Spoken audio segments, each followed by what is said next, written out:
प्रिय विद्यार्थियों, पूर्व व्याख्यान में हमने स्नातक तृतीय वर्ष के पाठ्यक्रम में निर्धारित महाकवि भारवी प्रणीत किरातार्जुनीयम महाकाव्य के प्रथम सर्ग के प्रारंभिक 29 पद्यों तक अध्ययन किया था। आज हम 30वें पद्य से अपना अध्ययन प्रारंभ करते हैं। देखिए 30वां पद्य। व्रजन्ति ते मूढधियः पराभवं भवन्ति मायाविषु ये न मायिनः प्रविश्य हि घ्नन्ति शठः तथा विधान असंवृतांगान निशिता इवेशवः। देखिए क्या कहते हैं, अन्वयानुसार अर्थ या व्याख्या देखिए इसकी। क्या कहते हैं ये? ते यानी वे, मूढधियः मूर्ख बुद्धि वाले लोग या अविवेकी लोग, विवेकहीन लोग, पराभवम पराभव को, पराजय को, व्रजंती प्राप्त करते हैं, ये जो मायाविषु कपटी लोगों के विषय में, धूर्त लोगों के विषय में, छल प्रपंच में निपुण लोगों के विषय में, मायिनः धूर्त या कपटी न भवंती नहीं होते हैं। ही क्योंकि शठः धूर्त लोग, तथा विधान इस प्रकार के लोगों को, इस प्रकार के सरल हृदय वाले लोगों को, असंवृत अंगान कवच आदि से न ढके हुए, अंगान शरीरावयवों को, शरीर के अंगों को, निशितः तीक्ष्ण, इशवः इव बाणों के समान, प्रविश्य भीतर प्रवेश करके, आत्मीय जन बनकर, घ्नन्ति मार देते हैं। पूरा देखिए। वे मूर्ख बुद्धि वाले लोग अर्थात अविवेकी लोग पराजय को प्राप्त होते हैं, जो कि कपटी लोगों के साथ कपटपूर्ण व्यवहार नहीं करते हैं, धूर्त व्यक्ति के साथ धूर्त नहीं बनते हैं। क्योंकि धूर्त लोग इस प्रकार के सरल हृदय वाले लोगों को उनका आत्मीय जन बनकर उसी प्रकार से छल द्वारा मार देते हैं, जैसे तीक्ष्ण बाण कवच आदि से न ढके हुए शरीर के अंगों को उनमें प्रवेश करके मार देता है। कहने का अर्थ क्या है यहाँ पर कि शठे शाठ्यम समाचरित, कि दुष्ट व्यक्ति के साथ दुष्टता का आचरण नहीं करेंगे तो आपकी अच्छाई आपको ही मार देगी, आपके लिए घातक सिद्ध होगी। वो व्यक्ति आपके साथ कपटपूर्ण व्यवहार करता रहेगा और आप उसके साथ अच्छा व्यवहार करते रहेंगे तो धीरे धीरे आप अपना सब कुछ, अपना सर्वस्व हार जाएंगे।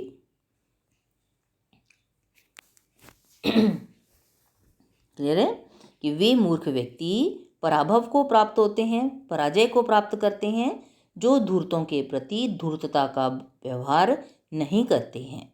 ऐसे अविवेकी व्यक्तियों को, कर्तव्य विवेक से रहित व्यक्तियों को धूर्त लोग वैसे ही नष्ट कर देते हैं जैसे तीक्ष्ण बाण कवचहीन वीरों के शरीर में सरलता से प्रवेश करके उनका वध कर देता है। क्लियर है? अब इसमें विशेष देख लीजिए आप। वंशस्थ छंद है ही आपका 44वें पद्य तक, बेहिचक आप वंशस्थ छंद लिखेंगे। 1 से 44 तक में वंशस्थ छंद है आपका। ये सर्ग का लक्षण होता ही है आपका महाकाव्य का, कि महाकाव्य का लक्षण होता है आपका कि एक सर्ग में अंतिम 1-2 पद्यों में छंद परिवर्तन होता है, बाकी पूरे में एक ही छंद चलता है। तो वंशस्थ छंद का लक्षण मैं आपको लिखवा चुकी हूँ, बता चुकी हूँ कि वदंती वंशस्थ बिलम जतौ जरौ, तो वो आप यहाँ लिख देंगे। उपमा अलंकार है और साथ में अर्थांतर न्यास अलंकार का भी प्रयोग किया गया है। द्रौपदी क्या कह रही है यहाँ पे युधिष्ठिर को समझाते हुए कि शठे शाठ्यम समाचरित, दुष्ट व्यक्ति के साथ दुष्टता का आचरण करना चाहिए। आप यदि उसके साथ अच्छाई का व्यवहार करेंगे तो वह आपके लिए, शांतिपूर्ण नीति का प्रयोग करेंगे तो वह आपके लिए बहुत घातक होगा। शांतिपूर्ण नीति न अपनाकर दुष्टतापूर्ण व्यवहार आपको भी करना चाहिए। तो घ्नन्ति में व्याकरण थोड़ा सा बता दीजिएगा आप। घ्नन्ति में क्या है? हन धातु लट लकार है आपकी। प्रविश्य में प्र उपसर्ग विष धातु और ल्या प्रत्यय है। व्रजंती में व्रज धातु लट लकार है आपका, प्रथम पुरुष का बहुवचन। ठीक है, अब आगे आइए आप। अगले में क्या कह रहे हैं देखिए, दूसरे में गुणानुरक्ताम अनुरक्त साधनः कुलाभिमानी कुलजाम नराधिपः परई त्वद अन्यः कः इव अपहारयेत मनोरमाम आत्मवधूम इव श्रियम। देखिए बहुत सुंदर पद्य है। क्या कहती है द्रौपदी? अनुरक्त साधनः, अनुकूल साधनों वाला। अनुकूल साधन यानी राज्य के मंत्री भी, सेना भी, आदि जितने भी अंग होते हैं राज्य के, वो सब आपके अनुकूल थे, है ना। तो अनुकूल साधनों वाला, कुलाभिमानी, कुल का, उच्च क्षत्रिय कुल का अभिमान करने वाला, त्वत अन्यः, त्वत आपसे, अन्यः अतिरिक्त कोई दूसरा, क एव नराधिपः कौन राजा होगा, जो गुणानुरक्ताम गुणों में अनुराग रखने वाली,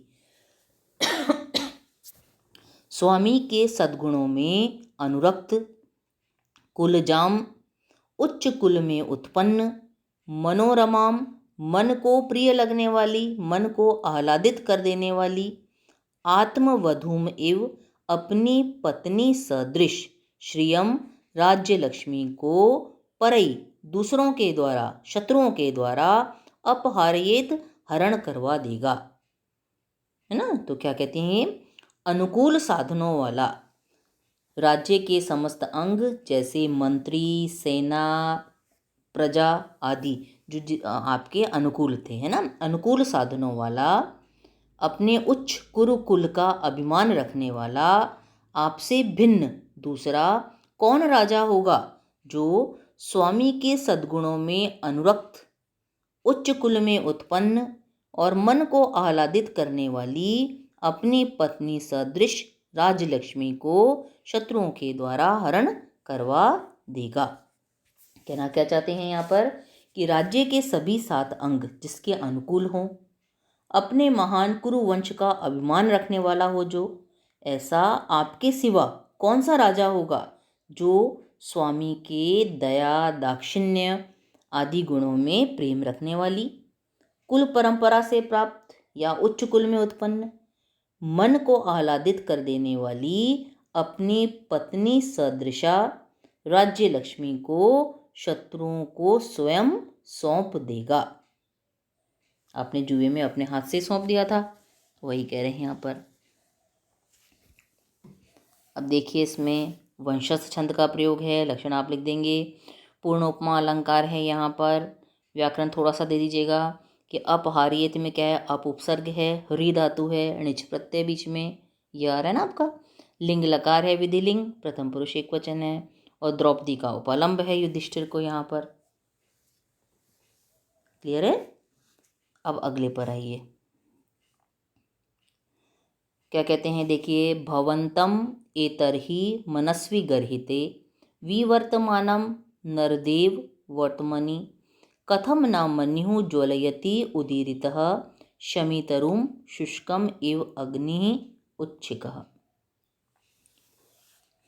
देखिए क्या कहते हैं ये, नरदेव, हे महाराज, हे नरों के देव अर्थात हे महाराज, एतर्हि इस समय, मनस्वी गर्हिते, मनस्वी यानी स्वाभिमानी व्यक्तियों द्वारा, गर्हिते निंदित, निंदनीय, वर्तमानी मार्ग में, विवर्तमानम विद्यमान या स्थित, भवंतम आपको, शुष्कम शमितरुम, शुष्कम सूखे, शमितरुम शमी वृक्ष को, उत्शिकः ऊपर उठती लपटों से युक्त या ऊपर उठती हुई लपटों वाली, अग्नि इव अग्नि सदृश, उदीरितः हृदय में उद्दीप्त, हृदय में उठा हुआ, मन्युः क्रोध, कथम न ज्वलयति क्यों नहीं प्रज्वलित करता। कहना क्या चाहती है द्रौपदी यहाँ पर कि युधिष्ठिर को संबोधित करते हुए कहती हैं कि हे महाराज, इस समय आप, वर्तमान में जो आपका व्यवहार है वो कैसा है, इस समय आप स्वाभिमानियों द्वारा निंदित मार्ग में विद्यमान हैं। ऐसे आपको सूखे शमी वृक्ष को ऊपर उठती लपटों से युक्त अग्नि सदृश, हृदय में उद्दीप्त क्रोध क्यों नहीं प्रज्वलित करता है। तो कहने का अर्थ अभिप्राय क्या है यहाँ पर कि हे महाराज, इस विपत्ति काल में युधिष्ठिर को कहते हुए, संबोधित करते हुए क्या कहना चाहती है द्रौपदी यहाँ पर?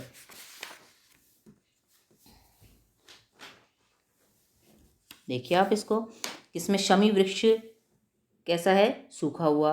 उसी प्रकार से आप भी कैसे हैं इस समय?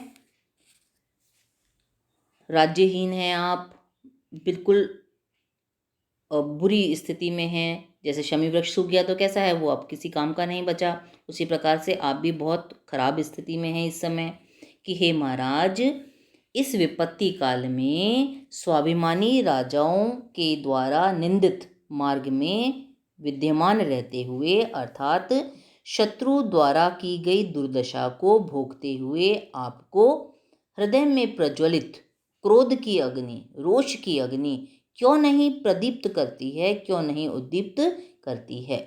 जैसे सूखे शमी वृक्ष को ऊंची लपटों वाली अग्नि, यानी बहुत प्रचंड स्वरूप वाली अग्नि क्षण भर में भस्म कर देती है, उसी प्रकार से शत्रुकृत दुर्दशा को भोगते हुए आपको आपके हृदय में जो रोष अग्नि प्रज्वलित हो रही है वो क्यों नहीं प्रदीप्त करती है? अर्थात क्यों नहीं आप उस अग्नि के प्रज्वलित होने से, भीतर क्रोधाग्नि के प्रज्वलित होने से शत्रु दुर्योधन का प्रतिकार करने के लिए तत्पर क्यों नहीं हो रहे हैं? अब विशेष देखिए इसमें भी भैया आपका वंशस्थ छंद है। वदंती वंशस्थ बिलम जतो जरऊ, उपमा अलंकार है आपका, एवया है। व्याकरण थोड़ा सा देख लीजिए, द्रौपदी का उपालंब है यहाँ पर। और विवर्तमाना में व्याकरण देखिए, वी उपसर्ग है, वृद्ध धातु, शानच प्रत्यय है आपका। शुष्कम में क्या है? शुष्क धातु, त प्रत्यय है भूतकाल के अर्थ में। ज्वलयति में ज्वल धातु, निच प्रत्यय, यह दिख रहा है क्योंकि।